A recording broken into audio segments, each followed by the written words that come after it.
দেখো বন্ধুরা পারফেক্ট কিন্তু সুজিটা আমার তৈরি হয়ে গেছে। কতটা ঝুরঝুরে দেখো, আর কত সুন্দর লাগছে। কিন্তু সুজিটা একদম কাঁচাও নয়, দেখলে তোমরা বুঝতে পারবে।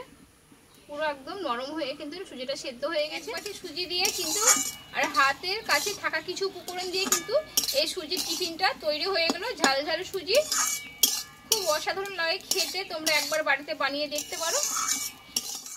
নমস্কার বন্ধুরা, কাকুলি কিচেন হাউসে সবাইকে স্বাগত জানিয়ে প্রতিদিন তোমাদের কাছে নতুন রেসিপি নিয়ে চলে এসেছি। তা আজকে আমি তোমাদের বানিয়ে দেখাবো ঝাল সুজি। তা এই সুজিটা এমনই সুস্বাদু খেতে, খুব অল্প সময়ের মধ্যে কিন্তু তৈরি হয়ে যাবে ঘরে থাকা কিছু উপকরণ দিয়ে। এটা কিন্তু তোমরা সকালবেলা টিফিন কিংবা সন্ধ্যার সময়ও খেতে পারো, আর বিশেষ করে বাচ্চাদের স্কুলের টিফিনে দিতে পারো। তাই বিশেষ করে বাচ্চাদের খুবই উপকার। তা কীভাবে বানাচ্ছি তোমরা প্রথম থেকে শেষ অবধি দেখতে থাকো, আশা করি ভালো লাগবে। আর যে সকল বন্ধুরা এখন নতুন আমার চ্যানেলে, তাহলে চ্যানেলটা সাবস্ক্রাইব করে পাশে থেকো। দেখো এখানে কিন্তু আমি 100 গ্রাম মতো সুজি নিয়েছি। এই সুজিটা কিন্তু মাপটা ঠিক রাখতে হবে। এখানে আমি 100 সুজি নিয়েছি। 100 সুজির জন্য আমি এখানে কী কী উপকরণ নিয়েছি দেখো। এখানে নিয়েছি ছোট সাইজের একটা আলু। আলুটা একদম মিহি করে কিন্তু পাতলা করে কেটে নিয়েছি, যেটা আমরা আলু ভাজা খাই সেইটা। আর এখানে আছে গাজর আলু কিন্তু একই প্রসেসে আমি কেটে নিয়েছি। আর এখানে নিয়েছি একটু শসাটা আমি একটু পরে ব্যবহার করব। আর এখানে নিয়েছি 4টে কাঁচা লঙ্কা। এই ঝালটা তোমরা তোমাদের বুঝে দিতে পারো, যেহেতু যদি বাচ্চারা খায় তাহলে কিন্তু ঝালের ভাগটা একটু কমিয়ে দিতে পারো। দেখো উনানটায় কড়াটা বসিয়ে নিয়েছি, উনুনটা ধরিয়ে নিলাম।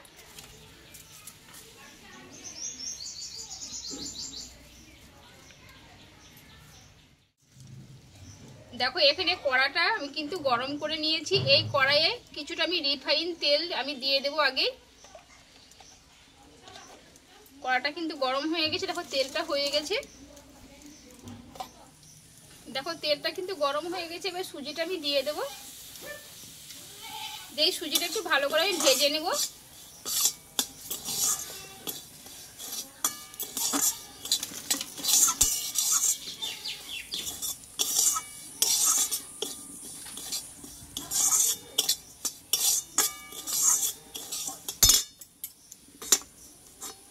এই সুজিটা আমি একটু লাল লাল করে ভেজে নেব।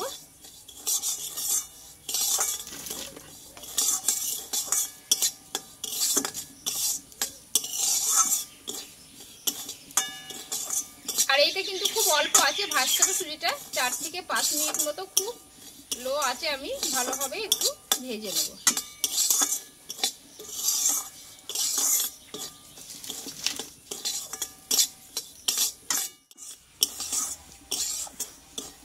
দেখো বন্ধুরা সুজিটা কিন্তু আমি একটু লাল লাল করে ভেজে নিয়েছি। তোমরা কালারটা দেখলে বুঝতে পারবে, ঠিক সুজিটা এইভাবে কিন্তু ভেজে নিতে হবে। এবার আমি নামিয়ে নেব।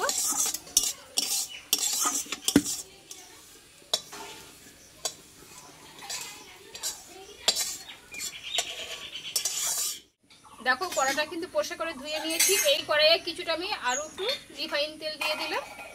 দেখো রিফাইন তেলটা গরম করে নিয়েছি, কয়েকটা গোটা জিরে দিয়ে দিলাম। আর দেবো কেটে রাখা কাঁচা লঙ্কা। আর দেবো কেটে রাখা আলু।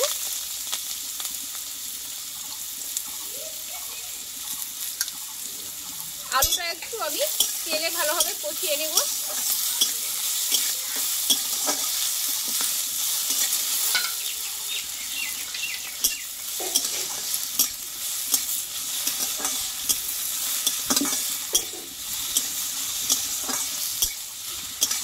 আর এই তেলে কিন্তু বন্ধুরা কষতে গিয়ে যাতে আলুটা কিন্তু নরম হয়ে যায়।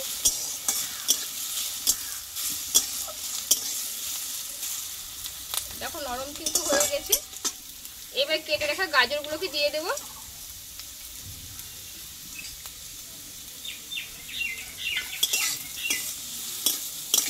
আলু আর গাজরটা একটু ভালোভাবে কষিয়ে নেব।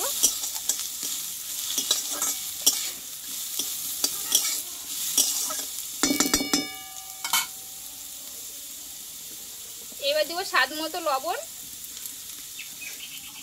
আর এখানে 1 চামচ দেবো চাট মশলা। আর দেবো একটু হলুদ গুঁড়ো।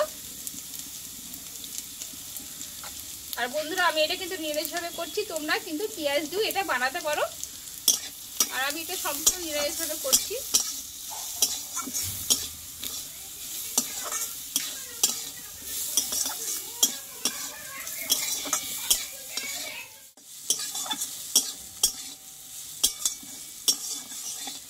দেখো বন্ধুরা, এই তেলে কিন্তু আলু আর গাজরটা পুরো কষতে গিয়ে নরম হয়ে গেছে, কিন্তু পুরো একদম নরম করে নিতে হবে। দেখো দেখলেই তোমরা বুঝতে পারছো, খুন্তি দিয়ে কিন্তু কেটে যাচ্ছে।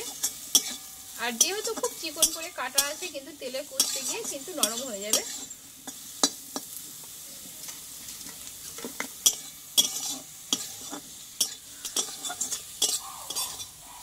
দেখো বন্ধুরা, গাজর আর আলুটা কিন্তু ভালোভাবে তেলে কষিয়ে নিয়েছি। আর এখানে ভেজে রাখা সুজিগুলোকে আমি দিয়ে দেব। আর এখানে চা চামচের 1 চামচ মতো চিনি নিয়েছি। চিনিটা একটু তোমরা কম বেশি করে নিতে পারো। এবার আলু গাজর সুজিটা একটু ভালোভাবে একটু নাড়াচাড়া করে নেবো আমি।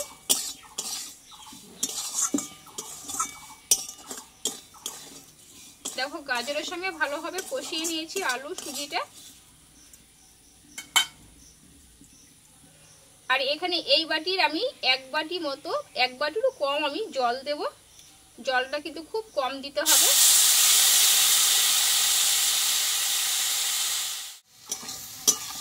দেখো জলটা দিয়ে কিন্তু এইবার সুজিটা ভালোভাবে কিন্তু ভেজে নেব। খুব অল্প আছে এটা বন্ধুরা ভাজতে হবে, যাতে সুজিটা খুব গলেও না যায় আর যাতে এটা নরমও হয়ে যায়। মানে এই অল্প জলে যাতে সেদ্ধটা হয়ে যায় সুজিটা,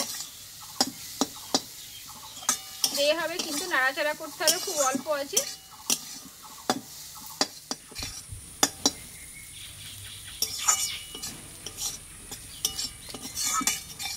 দেখো বন্ধুরা, কিন্তু এইভাবে নাড়াচাড়া করতে করতে পুরো দেখো সুজিটা কিন্তু ঝরঝরে হয়ে গেছে। আর সুজিটাও দেখো একদম পুরো সেদ্ধ হয়ে গেছে, দেখলে তোমরা বুঝতে পারবে। এখনো কিন্তু কিছুক্ষণ রান্নাটা করে নিতে হবে। তোমরা এই সুজিটায় আরো অন্য কিছু সবজি হলে অ্যাড করতে পারো।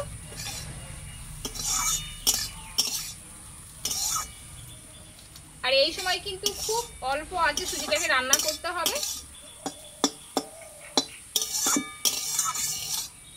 আর বিশেষ করে বাচ্চাদের টিফিনে তোমরা এটা তৈরি করে দিতে পারো।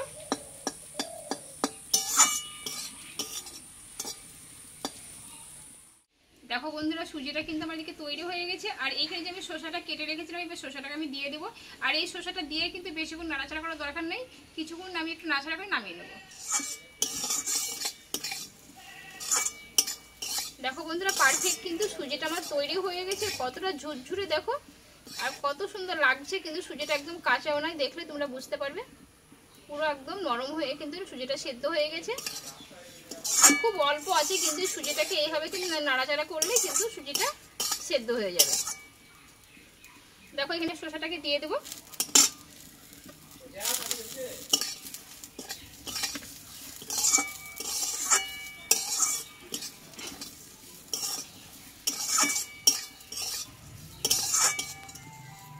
বন্ধুরা তাহলে দেখো 1 বাটি সুজি দিয়ে কিন্তু আর হাতের কাছে থাকা কিছু উপকরণ দিয়ে কিন্তু এই সুজির টিফিনটা তৈরি হয়ে গেল। ঝাল ঝাল সুজি, খুব অসাধারণ লাগে খেতে। তোমরা একবার বাড়িতে বানিয়ে দেখতে পারো। দেখো এবার আমি নামিয়ে নেব।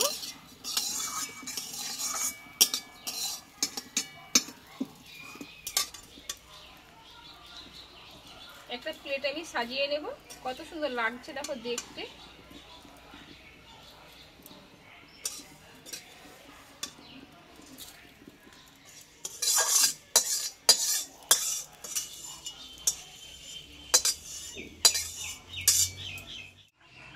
বন্ধুরা তাহলে সুজির টিফিনের রেসিপিটা আমার হয়ে গেল খুব অল্প সময়ের মধ্যে। আর তোমরা বাড়িতে একবার এইভাবে বানিয়ে নিতে পারো, আশা করি ভালো লাগবে খেতে। তা আমার সুজির রেসিপিটা তোমাদের কেমন লেগেছে অবশ্যই কমেন্ট করে জানাবে। যদি ভালো লাগে লাইক করে দিও, একটা বন্ধুদের শেয়ার করে দিও। আবার পরে তোমাদের কাছে অন্য কোনো নতুন রেসিপি নিয়ে আসবো। তোমরা ভালো থেকো, সুস্থ থেকো, টাটা।